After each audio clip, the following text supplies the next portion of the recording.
통영항이 내려다 보이는 바닷가 언덕 위, 오래된 기와 지붕이 얹힌 작은 한옥 한 채가 있었다. 바다에서 불어오는 짠내 섞인 바람은 매일같이 마당을 스쳐 지나가고 기와 사이사이로 햇살이 스며들며 나무벽에 따뜻한 흔적을 남겼다.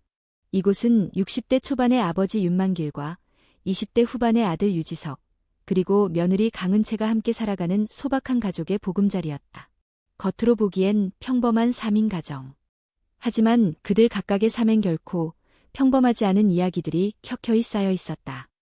윤만길은 평생을 통영 중앙수산시장에서 일해온 생선 장수였다. 젊은 시절 직접 배를 타고 먼 바다까지 나갔다가 육지로 돌아와서는 경매일과 소매를 오가며 일하며 외아들 지석을 키워냈다. 아내는 지석이 5살 무렵 세상을 떠났고 이후 그는 말없이 묵묵히 살아왔다.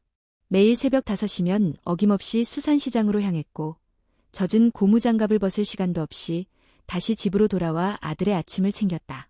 삶이 고되었지만 지석 하나만 잘 자라준다면 그 무엇도 바랄 게 없었다. 유지석은 그런 아버지의 그늘에서 자라났다. 어릴 적엔 어머니의 빈자리를 그리워하며 울곤 했지만 아버지의 무뚝뚝한 정성과 희생은 아이를 누구보다 단단한 어른으로 만들어주었다. 중학교 시절부터 스스로 알바를 하며 생활비를 아끼던 그는 기술고등학교를 거쳐 통영항에 있는 물류설비 업체에 기술직으로 입사했다. 지금은 항만장비 유지보수팀에서 크레인 점검과 수리 업무를 맡고 있었다.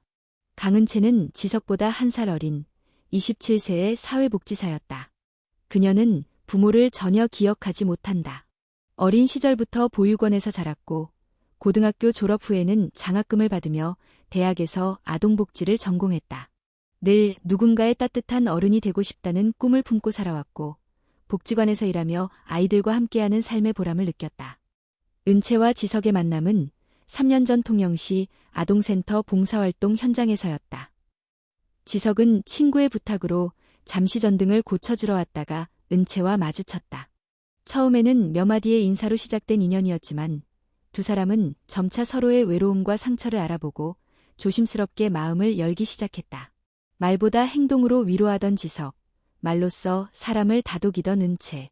서로가 서로에게 필요했다. 결혼은 화려하지 않았지만 진심으로 이뤄졌다. 지석은 결혼을 앞두고 은채에게 말했다. 결혼해도 아버지와 같이 살고 싶어. 어릴 때 약속했거든.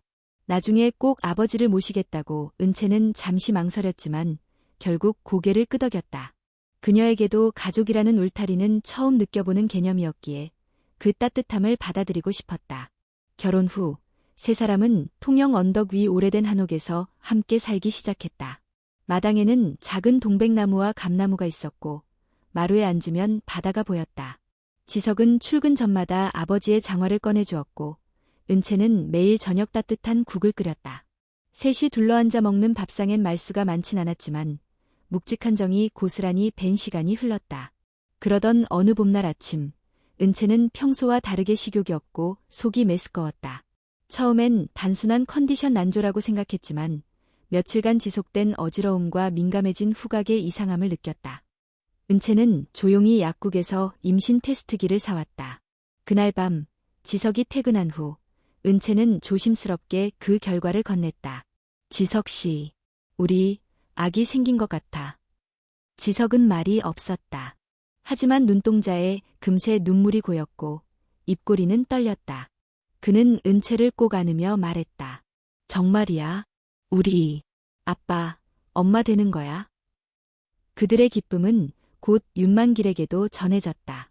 평소보다 이르게 귀가한 그는 며느리와 아들이 전하는 소식에 잠시 얼어붙었다가 이내 얼굴 가득 웃음을 터뜨렸다.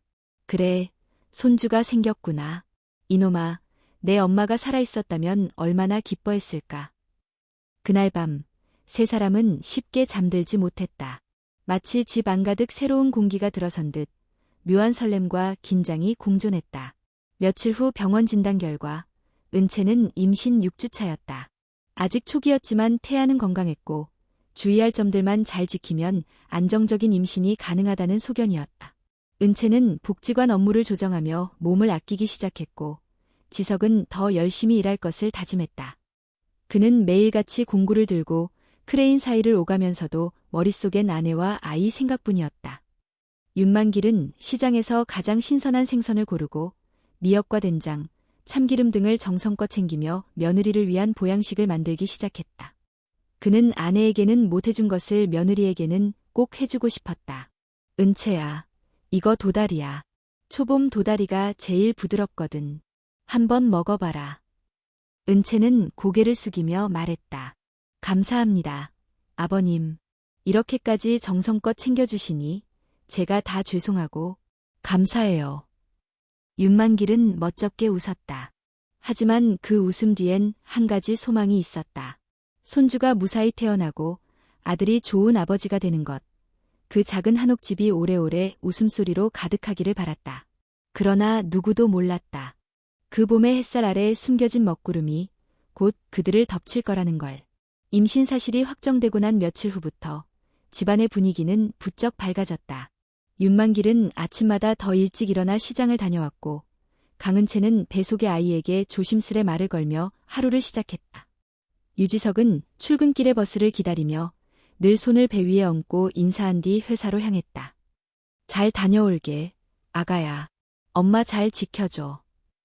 그 말에 은채는 미소를 지으며 작게 속삭이곤 했다.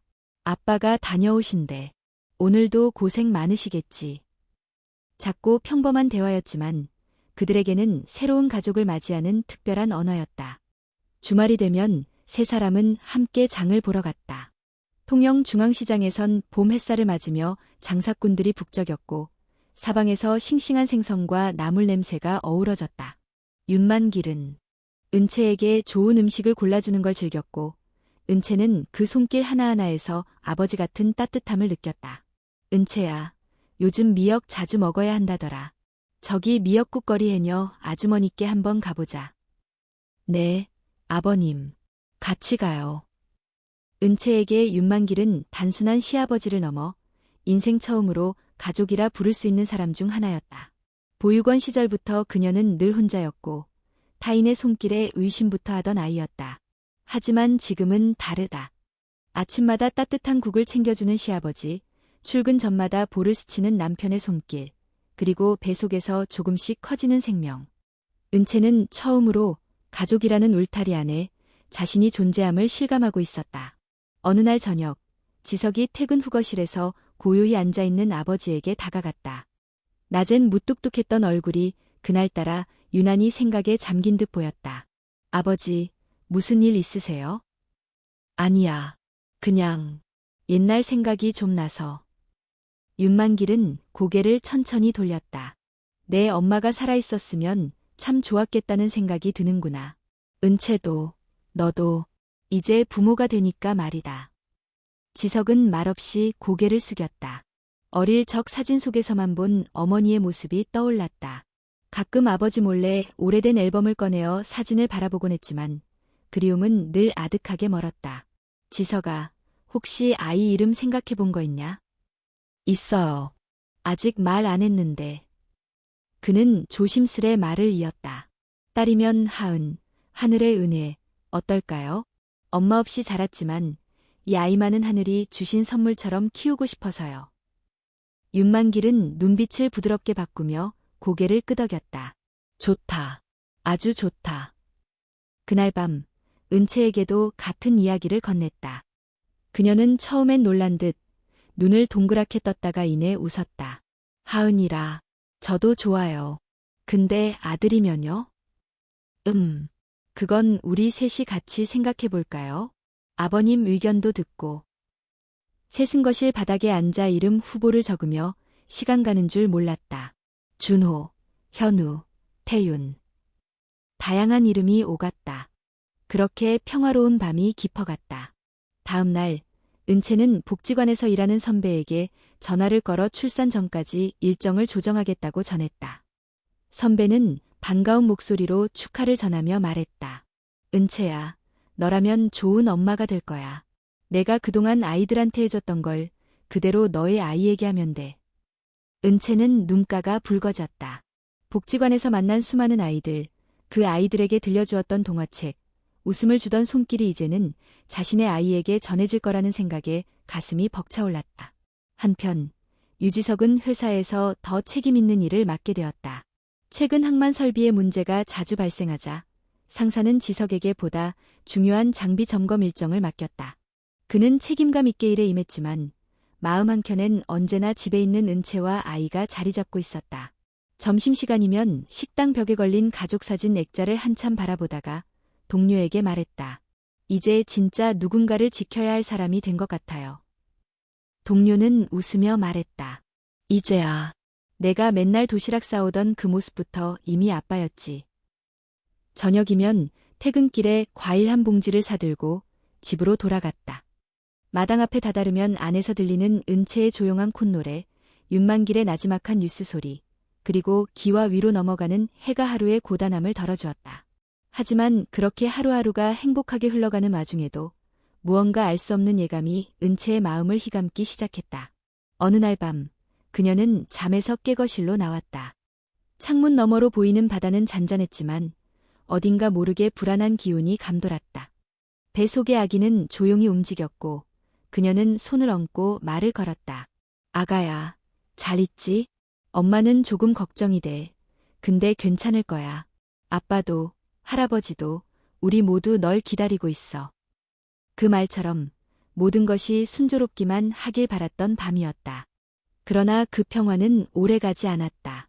며칠 뒤, 윤만길이 새벽 시장을 다녀온 뒤 갑작스레 집에 돌아와 말했다. 지석이 회사에서 사고가 났단다. 크레인에서 떨어졌다고. 지금 병원으로 가야 해. 은채는 손에서 들고 있던 그릇을 놓친 채 멍하니 아버지의 얼굴만 바라보았다. 뭐라고요? 무슨 말씀이세요? 그리고 그 순간 그녀의 심장은 싸늘하게 얼어붙었다.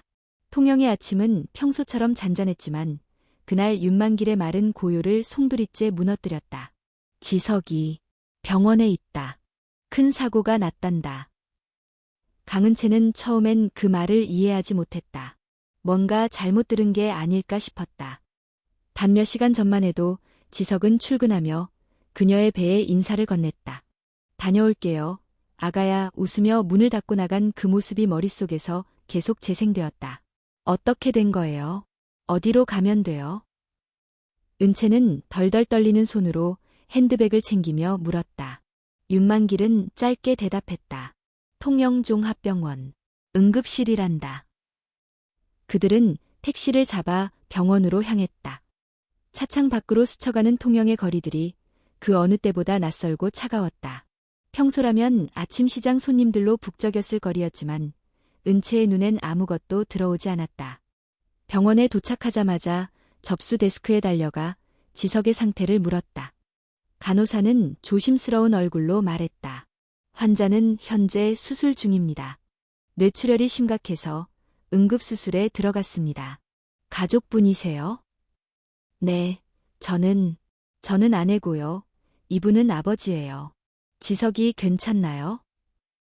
간호사는 한숨을 내쉬며 말했다. 지금은 말씀드리기 어려운 상태입니다. 수술 결과를 봐야 합니다. 말끝을 흐리는 간호사의 태도에서 상황이 얼마나 위중한지 알 수 있었다. 응급실 대기실의 의자에 앉은 은채는 손을 배 위에 올렸다. 아기는 조용히 있었고 그녀의 심장은 쉴 틈 없이 뛰었다. 그녀는 속으로 되뇌었다. 제발 사람만 있어줘요. 우리 아이가 아빠를 처음 만나는 날을 함께하게 해줘요.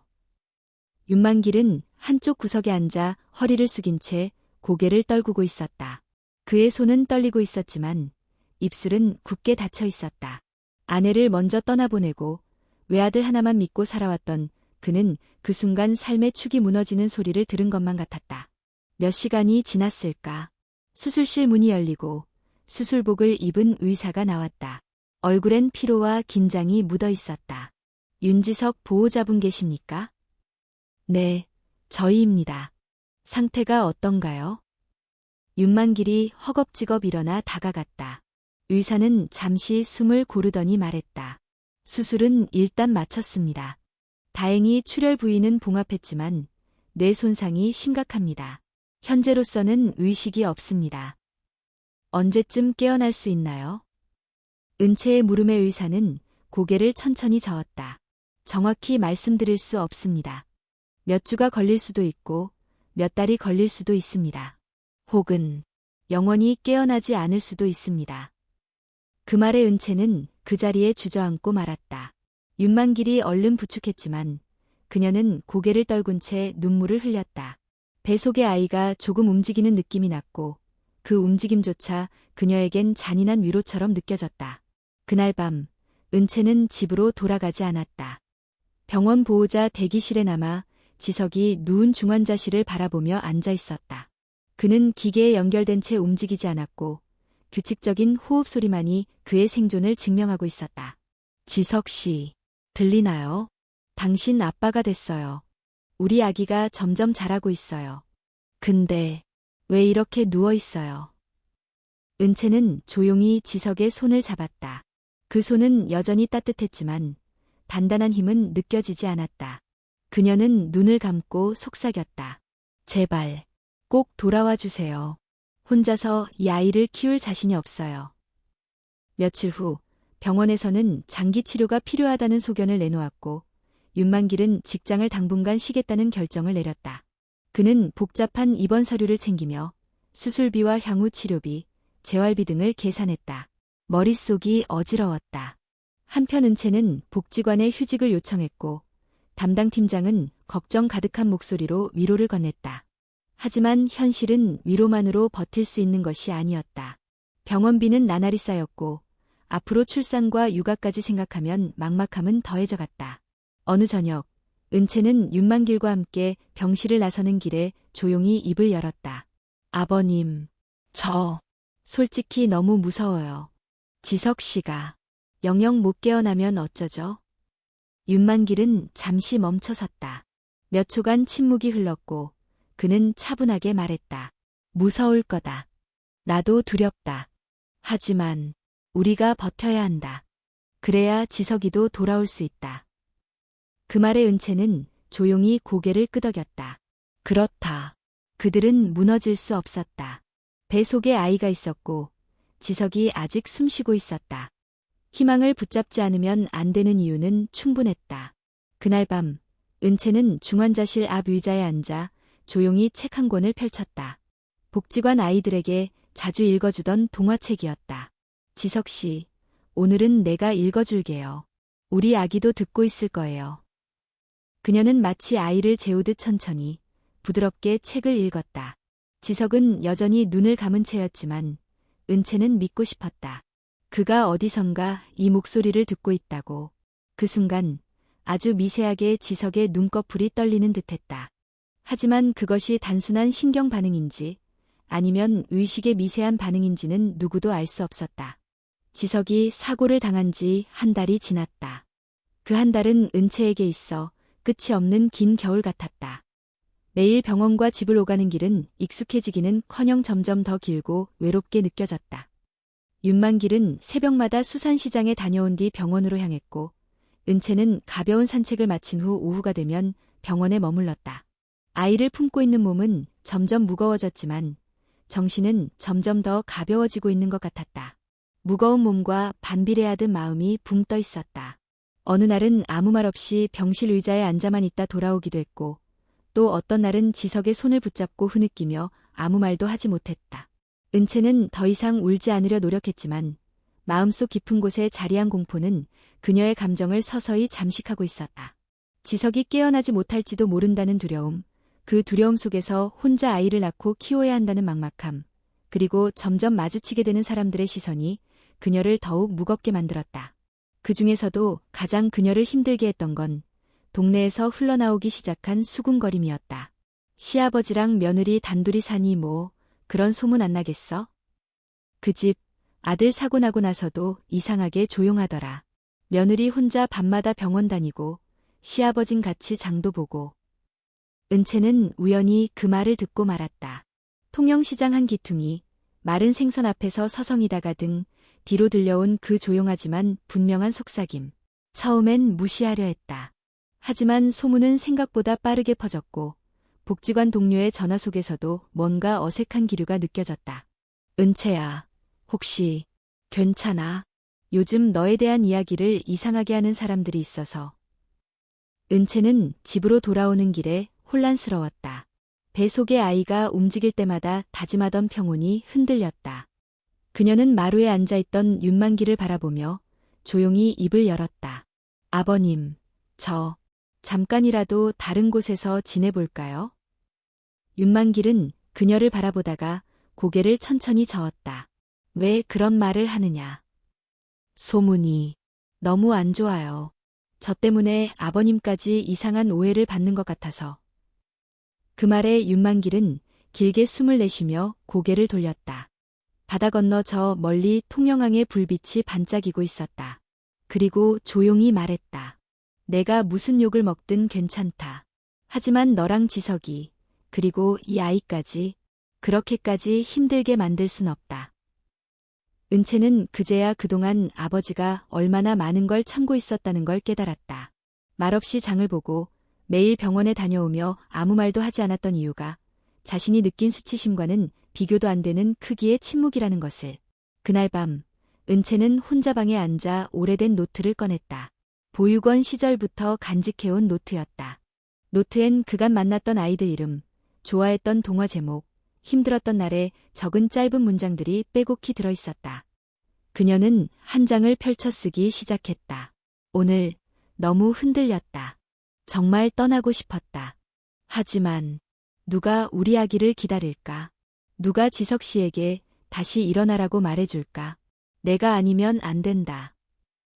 글을 쓰며 마음을 정리한 은채는 다음 날부터 아침마다 아이와 함께 짧은 산책을 시작했다.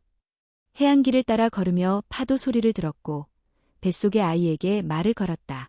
우리 아가, 바다 어때? 이 바다도 아빠가 좋아하는 곳이야. 아빠는 여기서 일했고 엄마는 여기서 아빠를 만났어. 산책을 마친 후엔 병원으로 향했다.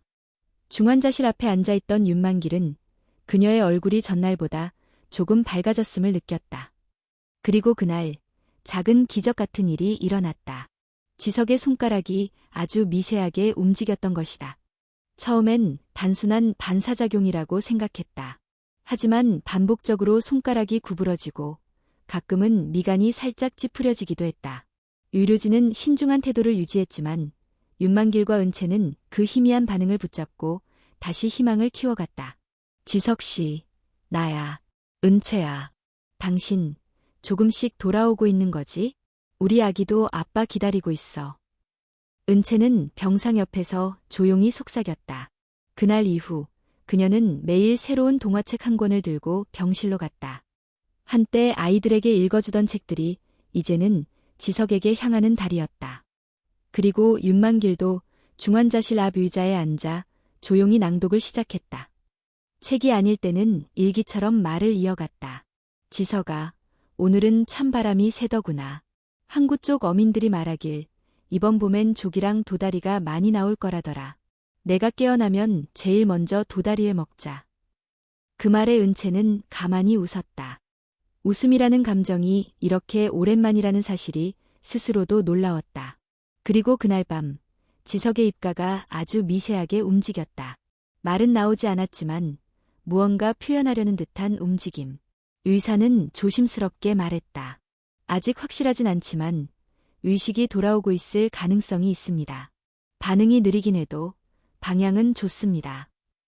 그 말에 윤만길과 은채는 서로를 바라보았다. 말은 없었지만 눈빛 속에 담긴 감정은 하나였다. 우리는 끝까지 포기하지 않는다.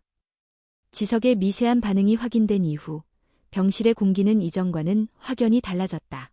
여전히 기계음은 일정한 리듬으로 울렸고 지석은 눈을 뜨지 못한 채 누워 있었지만 윤만길과 은채는 마음 깊숙이 희망이라는 이름의 작은 불씨를 지피고 있었다. 오늘은 눈썹이 조금 움직였어요. 그쵸, 아버님도 보셨죠? 은채는 병실을 나서며 조심스럽게 말했다. 윤만길은 고개를 끄덕이며 대답했다. 응, 손가락도 아까 살짝 움직인 것 같더라. 얘가 우리말에 반응하고 있어. 이제 그들은 하루하루를 기다리는 것이 아니라 기대하며 살아가기 시작했다. 반응이 더뎌도 말이 없어도 작은 신호 하나하나가 희망으로 변했다. 하지만 외부의 시선은 여전히 그들을 괴롭히고 있었다. 어느 날 저녁, 은채는 시장에서 과일을 고르고 있었다. 갑작스레 뒤에서 들리는 목소리에 몸이 굳었다. 그래도 며느리가 참 대단하네. 남편 병원에 있고 시아버지랑은 매일 같이 붙어 다니고. 그게 정상이냐? 나 같으면 창피해서 통영 떠났을 거다. 그녀는 과일 바구니를 내려놓고 조용히 시장을 빠져나왔다. 거리의 소음은 점점 멀어졌고 귀에는 그 말들만 맴돌았다. 남편 병원에 있고 시아버지랑 매일 같이. 은채는 자신도 모르게 눈물을 흘렸다. 누구보다도 진심으로 가족을 지키려 했던 그녀에게 세상은 지나치게 가혹했다. 집에 돌아온 은채는 마루 끝에 앉아 바다를 바라보았다. 윤만길은 안방에서 기침 소리를 내며 누워 있었다. 은채는 속으로 되뇌었다. 나는 무엇을 잘못한 걸까? 내가 지금 이 집에 있는 게 잘못인가? 지석 씨를 기다리는 게 죄가 되나? 그 순간 배 속에서 아이가 움직였다. 은채는 놀라 손을 배에 얹었다. 아이는 마치 무언가를 말하려는 듯이 계속 움직였다. 그 움직임 속에서 그녀는 분명한 감정을 느꼈다. 위로였다.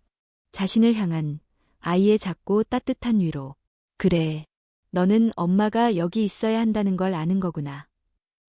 그녀는 조용히 일어나 병원으로 향했다. 밤 9시가 넘은 시간, 중환자실 조명은 희미했지만 지석은 그 자리에 여전히 누워 있었다. 은채는 오늘도 준비해온 동화책을 꺼냈다. 오늘은 너에게 동화가 아니라 엄마 얘기를 들려줄게. 그녀는 조용히 이야기하기 시작했다. 보육원에서의 어린 시절, 친구도 없이 책만 읽던 자신, 혼자 밥을 먹던 시간, 그리고 처음으로 지석을 만났던 날. 당신을 만났을 땐 사실 겁이 많았어요. 누군가에게 마음을 주는 게 무서웠거든요.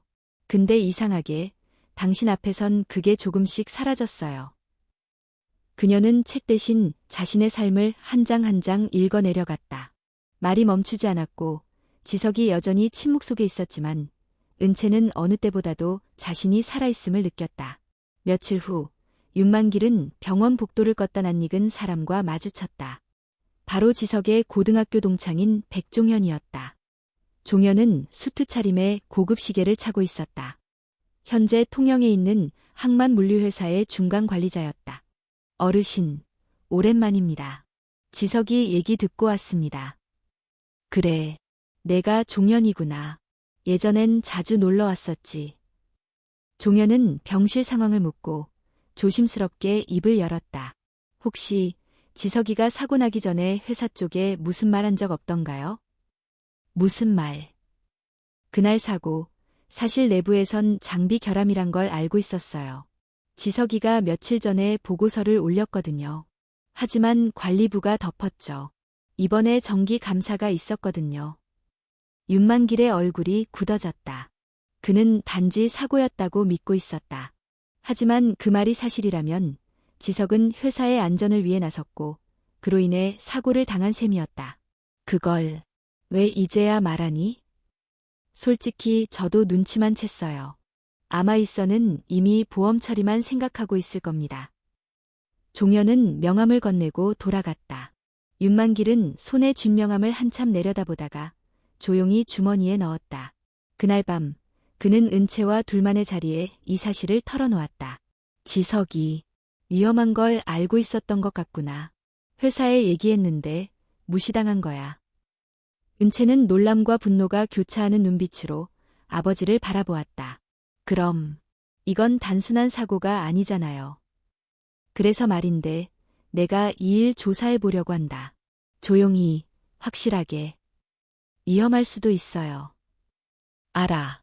하지만 그냥 넘기면 지석이의 고통이 아무 의미도 없게 돼. 은채는 아무 말도 하지 않았다. 하지만 그 눈빛 속엔 단단한 결의가 있었다. 자신이 낳을 아이에게 부끄럽지 않게 살고 싶다는, 그리고 지석을 지켜야 한다는 다짐이 다시 불붙었다. 며칠 후 윤만길은 조용히 예전 지석의 노트북을 열었다. 그의 이메일, 작업일지, 내부 보고서들을 살펴보며 관련 자료를 정리해 나가기 시작했다. 아직도 희미하게만 반응하는 지석의 손, 말 없는 얼굴, 움직이지 않는 눈동자. 하지만 그의 주변엔 포기하지 않는 사람들이 있었다. 그들은 바람 속의 작은 귓속말처럼 조용하지만 분명하게 그를 부르고 있었다. 지석아, 우린 여기 있어. 지석의 의식은 여전히 깊은 안개 속에 머물러 있었다. 하지만 그의 몸은 조금씩, 아주 조금씩 변화를 보이고 있었다. 미세한 손가락의 움직임, 간헐적인 눈꺼풀의 떨림, 그리고 간호사가 기록한 심박수의 미묘한 변화. 은채와 윤만길은 그 작은 변화 하나에도 온 마음을 쏟았다. 병원 복도 끝 창가에서 해가 질 때면 은채는 지석의 손을 잡고 말을 걸었다. 지석 씨, 오늘은 아이가 3번이나 움직였어요. 이름은 아직 못 정했지만 태명이 별이에요. 밤하늘 별처럼 작고 반짝거리는 존재니까요. 은채는 배 위에 손을 얹은 채 조용히 웃었다. 불안은 여전히 마음 한켠에 자리 잡고 있었지만 아이의 존재는 그녀에게 언제나 앞으로 나아가야 할 이유가 되어주었다. 그날도 은채는 병실에 앉아 조용히 책을 읽고 있었다. 익숙한 문장이 입에서 흘러나오고 지석의 숨소리는 일정하게 들려왔다. 그런데 책장을 넘기려는 순간 그녀의 손에 잡힌 지석의 손끝이 갑자기 움찔하며 힘을 주었다. 은채는 숨을 멈췄다. 조심스럽게 다시 손을 잡았다. 이번엔 확실히 느껴졌다. 지석의 손가락이 그녀의 손을 아주 약하게, 하지만 분명히 잡고 있었다. 지석 씨? 당신, 지금, 나 들려요? 그녀는 눈물을 참으며 목소리를 낮췄다. 지석의 눈꺼풀이 미세하게 떨리더니 아주 천천히 눈동자가 떠올랐다. 초점은 흐릿했고 입술은 움직이지 못했지만 분명히 그의 눈이 열려 있었다. 의사 선생님, 의사 선생님. 은채는 복도를 달려나가 의료진을 불렀고 간호사들과 의사가 급히 병실로 들어왔다. 의료진은 빠르게 지석의 반응을 확인하고 검사에 들어갔다. 몇 시간이 지나고 주치의가 보호자 대기실로 찾아왔다. 의식이 돌아왔습니다. 아직 말은 어렵고 움직임도 미미하지만 반응은 명확합니다. 자발 호흡도 일부 가능하고 외부 자극에 대한 인지도도 있습니다. 윤만길은 조용히 의자에 앉은 채 눈을 감았다. 눈가에 고였던 눈물이 천천히 흘러내렸다. 감사합니다. 선생님. 정말 감사합니다. 은채도 입을 틀어막은 채 울음을 삼켰다. 기적이 일어난 순간이었다. 누구도 보장할 수 없었던 길 위에서 그들은 끝까지 기다렸고 지석은 돌아왔다. 며칠 뒤 지석은 재활병동으로 옮겨졌다. 아직은 휠체어를 타야 했고 발음도 거의 나오지 않았지만 그의 눈빛은 분명했다. 은채가 무슨 말을 하든 그는 눈으로 답했다. 가끔 미소를 지으려 애쓰는 표정도 보였다. 지석 씨, 당신이 돌아와서 정말 다행이에요. 우리 별이가 아빠를 기다리고 있었어요. 그 말을 들은 지석은 눈을 가늘게 감았다. 눈물이 한쪽 눈에서 흘러내렸다. 그는 울고 있었다. 은채는 그의 손을 꼭 잡았다. 괜찮아요. 천천히 해요. 우리 아직 시간 많아요. 윤만길 역시 매일 병동을 찾았다. 그는 지석이 앉아있는 휠체어 옆에 무릎을 꿇고 앉아 조용히 말을 걸었다. 지석아, 너한테 말 못한 게 있다. 내가 쓰던 노트북, 아버지가 열어봤다. 너 사고 전에 회사에 위험 알렸더라. 근데 묵살당했더구나. 지석의 눈빛이 흔들렸다. 걱정 마라. 아버지가 그 일 그냥 넘기지 않을 거다. 너를 이렇게 만든 그 사람들 반드시 책임지게 할 거다. 지석은 고개를 아주 천천히 끄덕였다. 그날 밤 은채는 병원 옆 공원에 앉아 하늘을 올려다보았다. 봄밤의 공기는 아직 차가웠지만 별이 하나 둘 떠오르고 있었다. 그녀는 손을 배 위에 얹고 속삭였다. 별이야, 아빠가 깨어났어. 내가 준 기적이야. 고마워. 시간이 흘러 지석은 점점 더 많은 동작을 회복해갔다. 처음에는 알 수 없는 소리만 내다가 어느 날은 채라는 단어를 또렷하게 발음했다. 은채는 그 자리에 무릎을 꿇고 울었다. 그래요. 나예요. 은채. 당신 아내예요. 지석은 다시 한번 미소를 지었고 이번엔 그 미소가 확실히 눈에 보였다. 재활센터의 의사는 말했다. 보통 이런 중증 뇌손상 환자가 이 정도까지 회복하는 경우는 드뭅니다. 가족분들의 지지가 정말 큰 역할을 했습니다. 은채와 윤만길은 서로를 바라보았다. 말은 없었지만 서로가 누구보다도 감사한 존재였다. 지석의 회복이 진행되는 동안 윤만길은 조용히 준비하던 서류를 정리하고 있었다. 그가 수집한 자료들에는 지석이 작성한 내부 보고서, 이메일 내역, 장비 점검 일지 등이 포함되어 있었다. 그는 지역 신문사 기자에게 접촉을 시도했고 윤리적인 취재를 약속받았다. 그는 혼잣말처럼 중얼거렸다. 지석이에게 일어난 일이 다른 사람에게 반복되지 않도록 해야지. 한편 은채는 출산 준비에 들어갔다. 병원과 산부인과를 오가며 스스로를 단단히 다졌고 지석과의 첫 가족 사진을 찍기 위해 준비도 시작했다. 그녀는 출산 예정일에 맞춰 병원에 작은 앨범을 가져와 지석의 침대 옆에 놓았다. 곧이에요. 별이가 곧 세상에 나올 거예요. 아빠랑 같이 기다려줄 거죠? 지석은 작게 고개를 끄덕였다. 그 눈빛엔 더 이상 두려움이 없었다. 그는 살아있었다. 지켜야 할 가족이 있었고 돌아온 세상이 있었다. 그리고 통영의 바다는 다시 봄비드로 반짝이기 시작했다. 지석이 의식을 되찾은 지 한 달이 지났다. 그는 여전히 재활 중이었지만 짧은 대화를 나눌 수 있을 만큼 회복되었고 가벼운 물리치료를 소화할 수 있는 상태가 되었다. 의사는 그의 회복 속도가 예상을 뛰어넘는다고 말했지만 지석 자신은 여전히 몸의 불편함보다 마음속의 공허함을 더 크게 느끼고 있었다. 어느 날 오후 은채는 산부인과 정기검진을 마치고 병실로 들어섰다. 그녀의 얼굴에는 다소 지친 기색이 보였지만 지석을 향한 미소는 여전히 따뜻했다. 별이는 아주 건강하대요. 키도 크고 심장 소리도 아주 힘차대요. 지석은 천천히 고개를 끄덕이며 작게 대답했다. 다행이네. 그 말에 잠시 정적이 흘렀다. 은채는 지석의 눈빛에서 뭔가 복잡한 감정을 읽었다. 그녀는 조심스레 물었다. 지석 씨, 혹시 무슨 걱정 있어요? 지석은 말없이 창밖을 바라보았다. 멀리 바다가 보였고 그 위로 낮은 구름이 드리워 있었다. 한참 후 그가 조용히 입을 열었다. 내가 사고 나기 전에 너한테 마지막으로 뭐라고 했는지 기억이 안 나. 출근하면서 다녀올게라고 했어요. 손을 배에 얹고 웃으면서요. 지석은 눈을 감았다. 그리고 다시 입을 열었다. 그날 내가 임신했다는 걸 알고 있었던 거야. 은채는 잠시 말을 멈추었다가 대답했다. 응, 당신은 내가 말했을 때 정말 기뻐했어요. 하은이라는 이름도 직접 지었고. 지석은 숨을 고르며 말했다. 근데 기억이 하나도 안 나. 아무리 생각해도 그 감정이 떠오르지 않아. 그래서 그는 말끝을 흐렸다. 그 침묵 속엔 두려움이 서려 있었다. 지석은 자신이 아버지로서의 자격이 있는지조차 확신할 수 없었다. 그는 몸뿐 아니라 기억과 감정의 조각들도 잃어버린 상태였다. 은채는 그의 손을 조용히 잡았다. 괜찮아요. 기억은 잊을 수 있어도 마음은 남아있어요. 당신이 하은이를 얼마나 기다렸는지 나는 알아요. 지석은 그 말을 들으며 눈을 감았다. 은채는 그의 곁에서 오래도록 손을 놓지 않았다. 그 시각 윤만길은 다른 장소에 있었다.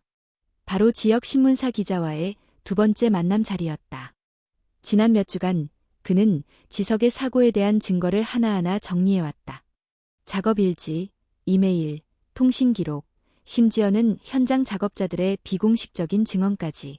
기자는 메모장을 넘기며 말했다. 윤 선생님, 이건 단순한 산업재해가 아닙니다. 명백한 구조적 은폐가 있었습니다. 회사는 장비 이상을 알고도 무시했고 공사 일정만을 우선시했어요. 내 아들은 그걸 보고했는데 아무 조치도 없었지. 그 일로 지금 이렇게 되었고. 기자는 고개를 끄덕이며 녹음기를 껐다. 이건 기사로 쓸 가치가 충분합니다. 하지만 법적으로도 가야 합니다. 내부 고발이나 진정서 제출이 필요해요. 윤만길은 조용히 대답했다. 준비하고 있습니다. 아들 대신 내가 싸우겠습니다. 며칠 후 윤만길은 노동청에 정식 진정서를 제출했다. 그는 지석의 이름 대신 자신의 이름으로 서류를 작성했다. 그리고 접수창구에서 말없이 종이를 내밀었다. 이건 한 사람의 생명을 무너뜨린 시스템에 대한 기록입니다. 담당자는 처음에는 무표정했지만 자료를 훑어본 뒤 약간 경직된 표정을 지었다. 이 정도면 내부 감사가 진행될 수 있을 겁니다. 하지만 시간이 걸릴 수 있어요. 기다릴 수 있습니다. 그동안 내 아들도 병상에서 버텼으니까. 그날 밤 은채는 병원에 혼자 남아 있었다. 지석은 재활치료에 지쳐 일찍 잠들었고 윤만길은 시장 일로 늦는다고 했다. 은채는 병원 옥상으로 올라갔다. 바람이 강하게 불고 있었고 하늘엔 구름이 가득했다. 그녀는 조용히 말했다. 하은아, 있잖아. 엄마는 때로는 너무 무서워. 이 세상이 우리한테 말해주는 건 언제나 쉽지 않은 말들이니까. 그 순간 뱃속에서 아이가 한번 크게 움직였다. 그녀는 손을 얹고 눈을 감았다. 하지만 그래도 괜찮아. 우리는 포기하지 않을 거야. 아빠도 다시 말하기 시작했고 할아버지도 끝까지 싸우고 있어. 그리고 너는 우리 가족을 다시 이어주는 선물이야. 다음 날 아침 지석은 자신의 재활일지를 쓰는 간호사에게 손짓을 해 종이와 펜을 부탁했다. 그는 아직 문장을 길게 쓰진 못했지만 천천히 글씨를 적기 시작했다. 그리고 종이 위에 남긴 문장은 단 하나였다. 나는 기억이 없어도 다시 사랑할 수 있다. 그 종이를 본 은채는 입술을 꼭 다물고 고개를 끄덕였다. 지석은 천천히 고개를 돌려 그녀를 바라보았다. 사랑해, 은채야. 그 말은 거의 속삭임에 가까웠지만 은채는 또렷하게 들었다. 그녀의 눈에서 눈물이 천천히 흘러내렸다. 나도 사랑해요. 그 순간 모든 말과 감정은 시간과 공간을 넘어 서로에게 닿았다. 기억이 사라진 자리에 새로운 사랑과 신뢰가 자라나고 있었다. 그러나 그들이 모르는 사이 회사 쪽에서는 이미 내부 고발 사실을 파악하고 있었다. 그리고 조용히 대응을 준비하고 있었다. 조용한 진실이 드러날 준비를 하는 가운데 또 다른 파장이 그들을 향해 다가오고 있었다. 윤만길이 진정서를 제출한 이후 상황은 빠르게 움직이기 시작했다. 지역신문은 통영항 안전관리 부실 의혹이라는 제목의 기사를 일면에 실었고 노동청도 공식 감사를 예고했다. 지석이 사고를 당한 날의 근무기록, 보고서 누락 정황, 회사의 안전 대응 절차 미이행 등이 보도되면서 여론은 빠르게 들끓었다. 시장 사람들 사이에서도 소문은 퍼졌다. 그 회사 원래부터 말 많았지. 이번에 제대로 걸렸나 봐. 지석이네 집안 얼마나 고생했겠어. 이제라도 진실이 밝혀져야지. 하지만 윤만길은 들떠지 않았다. 그는 알고 있었다. 진실이 드러나는 데는 언제나 저항이 따르고 권력을 가진 쪽은 결코 쉽게 무너지지 않는다는 걸. 며칠 후 회사 측은 공식 입장을 내놓았다. 근본 통영항 장비 사고는 현장 작업자의 개인 부주의로 인한 것으로 파악되었습니다. 내부 보고 및 안전 절차는 적절히 이루어졌으며 유족 측의 주장에 대해서는 법적 대응을 검토 중입니다. 은채는 병원에서 이 기사를 읽고 손에서 신문을 놓쳐버렸다. 종이는 바닥에 떨어졌고 그녀는 한동안 움직이지 못했다. 개인 부주의? 지석 씨가? 그녀는 이를 악물었다. 지석은 사고 당일 장비 결함을 수차례 보고했고 스스로 안전 조치를 하려고 했었다. 그런 그에게 부주의라는 단어는 칼보다 날카롭게 느껴졌다. 윤만길은 기사를 본 후 곧장 기자에게 연락했다. 이들이 우리를 협박하려는 것 같습니다. 명예훼손, 역고소까지 한다고. 기자는 조용히 말했다. 예상했습니다. 하지만 우리는 증거가 있어요. 그리고 이번엔 혼자 싸우시는 게 아닙니다. 노동청에서도 움직이고 있고 시민단체에서도 관심을 갖고 있어요. 그러나 문제는 거기서 끝나지 않았다. 어느 날 윤만길이 집으로 돌아왔을 때 현관 앞에 검은 봉투 하나가 놓여 있었다. 안에는 익명의 편지 한 장과 USB 하나가 들어 있었다. 이걸 보십시오. 당신 아들이 사고당한 날 현장 CCTV 중 일부를 복구했습니다. 이건 회사가 삭제하려 했던 장면입니다. 진실은 영상 속에 있습니다. 그는 손이 떨리는 것을 억누르며 USB를 컴퓨터에 꽂았다. 화면에는 지석이 혼자 크레인을 점검하고 문제가 있음을 무전으로 보고하는 장면이 담겨 있었다. 이후 관리자의 지시로 무리하게 작동을 재개하고 곧이어 붕대가 흔들리며 떨어지는 순간까지 영상은 모든 걸 보여주고 있었다. 윤만길은 입술을 깨물며 화면을 지켜보다 고개를 떨궜다. 이제는 빠져나가지 못할 거다. 그는 곧장 기자에게 자료를 넘겼고 며칠 뒤 또 한 편의 폭로 기사가 나왔다. 삭제된 CCTV 영상, 통영항 사고의 진실을 말하라. 기사 속에는 익명의 제보자 인터뷰, 윤만길의 진술, 영상 속 지석의 모습이 고스란히 담겼다. 기사는 전국적으로 확산되었고 대형 포털 사이트 실시간 검색어에 통영항, 크레인 사고, 은폐라는 단어들이 올라왔다. 시민들의 분노는 더욱 커졌고 노동청은 추가 조사와 함께 형사 고발 절차를 준비 중이라고 밝혔다. 병원에서도 뉴스가 화제가 되었다. 간호사들, 의사들 모두 지석을 바라보는 눈빛이 달라졌다. 그분, 사고 당하신 분 맞죠? 기사 봤어요. 정말 대단하시네요. 지석은 여전히 말이 서툴렀지만 그 말들을 듣고 천천히 고개를 끄덕였다. 그의 눈빛엔 이전과 다른 단단함이 자리 잡고 있었다. 그날 저녁, 은채는 병실에 앉아 조용히 물었다. 지석 씨, 당신 기억, 이제 좀 더 나요? 지석은 한참을 생각하더니 천천히 대답했다. 조금씩. 당신이 말해준 이야기들, 꿈처럼 떠올라요. 아이 이름, 하은이, 내가 지은 거라며. 은채는 고개를 끄덕이며 웃었다. 맞아요. 하늘의 은혜라고 했죠. 당신 말이에요. 지석은 한 손으로 배를 가리켰다. 아기는 아직이야? 응. 조금만 더 기다리면 나와요. 당신이 깨어나서 이제 셋이 같이 기다릴 수 있어요. 그 순간 병실 문이 열리고 윤만길이 들어왔다. 그는 손에 든 신문을 들고 조용히 말했다. 지석아, 내가 바로 진실이었다. 넌 끝까지 옳았어. 지석은 아버지를 바라보며 입술을 달싹였다. 작고 느린 목소리로 그는 말했다. 고마워요, 아버지. 그 한마디에 윤만길은 잠시 멈춰섰다가 이내 고개를 숙이고 깊은 숨을 내쉬었다. 그날 밤 세 사람은 병실에 나란히 앉아 있었다. 말은 많지 않았지만 그 공간엔 깊은 유대와 신뢰가 흐르고 있었다. 밖은 어두웠지만 그들의 마음속에는 아주 작은 빛이 반짝이고 있었다. 그리고 누구도 몰랐다. 그 빛이 곧 새로운 생명의 울음으로 이어질 거라는 것을. 봄비가 하루 종일 내렸다. 통영항에는 물안개가 피어오르고 바닷바람도 축축하게 불었다. 병원 창밖으로 보이는 세상은 흐릿했지만 은채의 마음은 지금 어느 때보다 선명했다. 예정일보다 조금 빠른 통증이 아침부터 시작되었고 진통 간격은 점점 더 짧아지고 있었다. 지석 씨, 오늘인가 봐요. 그녀는 배를 조심스레 감싸준 채 지석의 병실로 향했다. 지석은 재활치료 중이었지만 의자의 팔걸이를 붙잡고 간신히 몸을 일으켜 세웠다.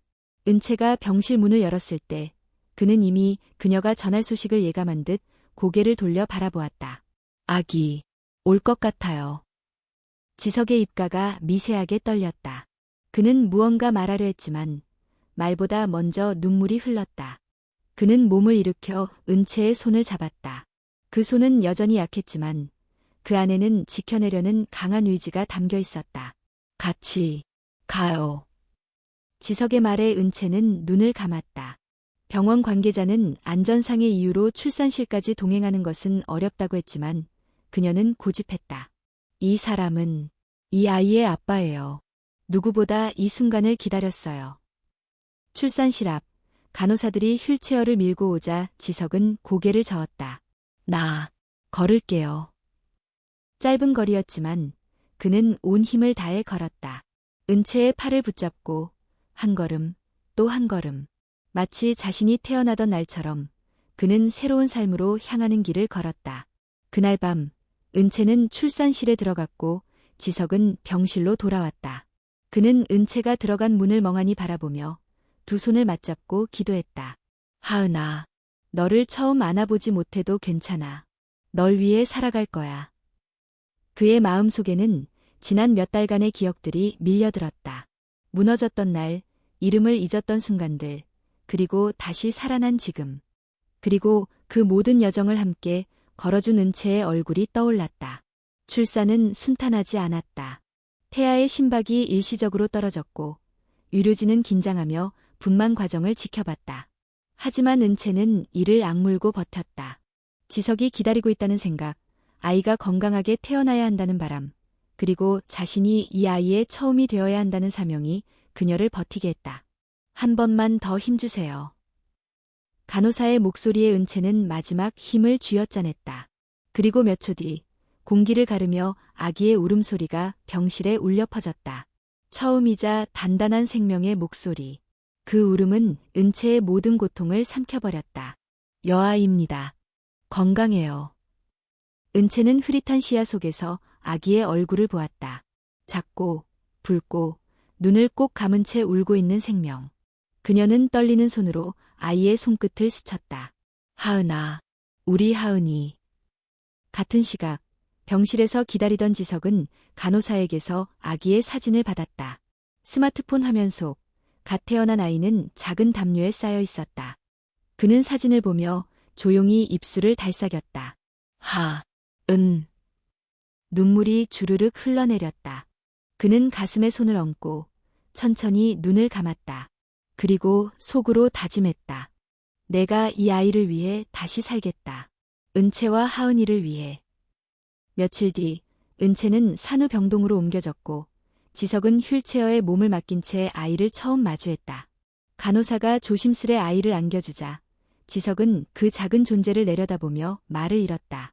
이 아이가 우리 하은이야. 은채는 조용히 고개를 끄덕였다. 응, 당신이 기다린, 우리가 만든 생명이야. 지석은 입술을 깨물며 아이를 품에 안았다. 작고 연약했지만 그 안에는 지석과 은채, 그리고 모든 시련을 견뎌낸 시간이 함께 있었다. 하은아, 안녕. 나는 내 아빠야.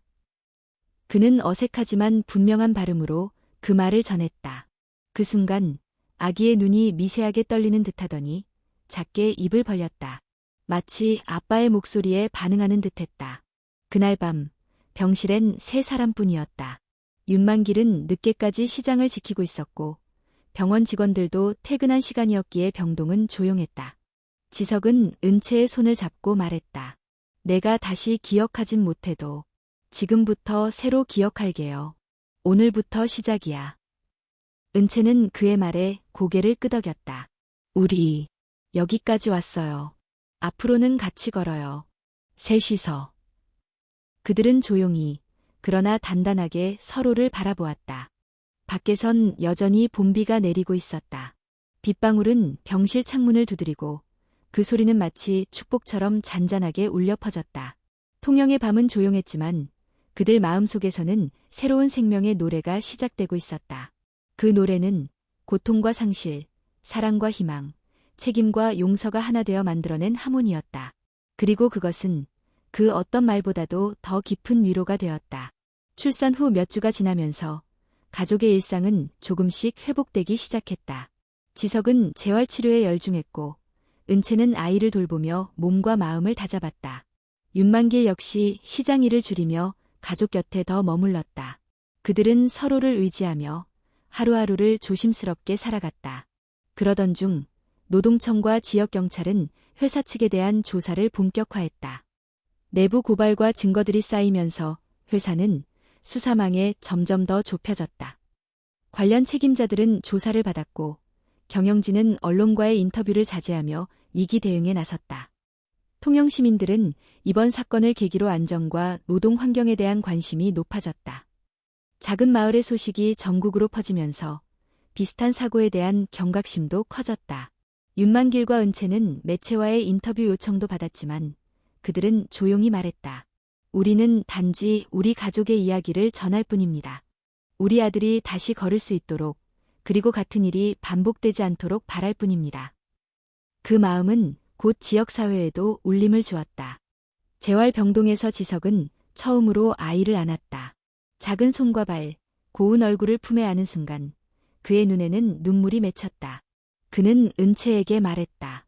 이 아이와 함께라면 나 다시 시작할 수 있을 것 같아. 은채는 미소 지으며 고개를 끄덕였다. 우리 함께라면 어떤 어려움도 이겨낼 수 있어요.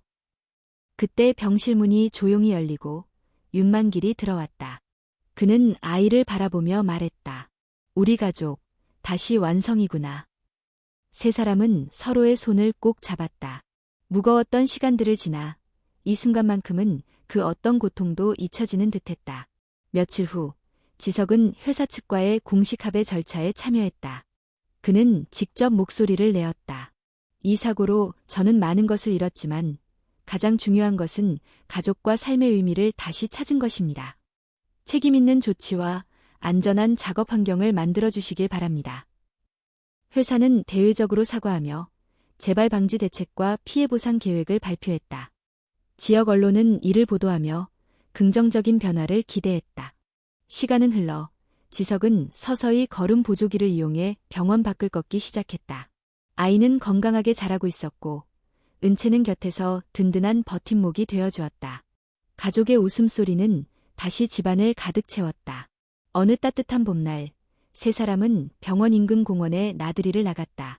지석은 아이를 유모차에 태우고 은채는 그의 팔을 잡았다. 윤만길은 뒤에서 천천히 걸으며 바다 냄새가 섞인 바람을 느꼈다. 지석아, 너와 은채, 그리고 이 아이까지 우리 가족이 이렇게 다시 함께할 수 있어서 정말 다행이다. 지석은 미소 지으며 말했다. 네, 아버지. 이 모든 순간들이 기적이에요. 앞으로도 함께 걸어가요. 은채도 손을 맞잡으며 덧붙였다. 우리가 함께라면 어떤 폭풍도 두렵지 않아요. 그들은 함께 바닷가를 걷기 시작했다. 푸른 하늘과 반짝이는 바다, 그리고 그 속에서 피어난 가족의 사랑이 어우러져 새로운 희망의 노래가 울려 퍼졌다. 모든 시련과 고난은 그들을 더 단단하게 만들었고 그들의 이야기는 많은 사람들에게 희망과 용기의 메시지가 되었다. 지석의 목소리가 다시 울려 퍼졌다. 나는 다시 살아났다. 그리고 우리 가족은 이제부터 새로운 이야기를 쓸 것이다. 그 말은 바람에 실려 멀리 바다까지 닿았다. 그 속에서 희망의 노래는 끝없이 계속되었다.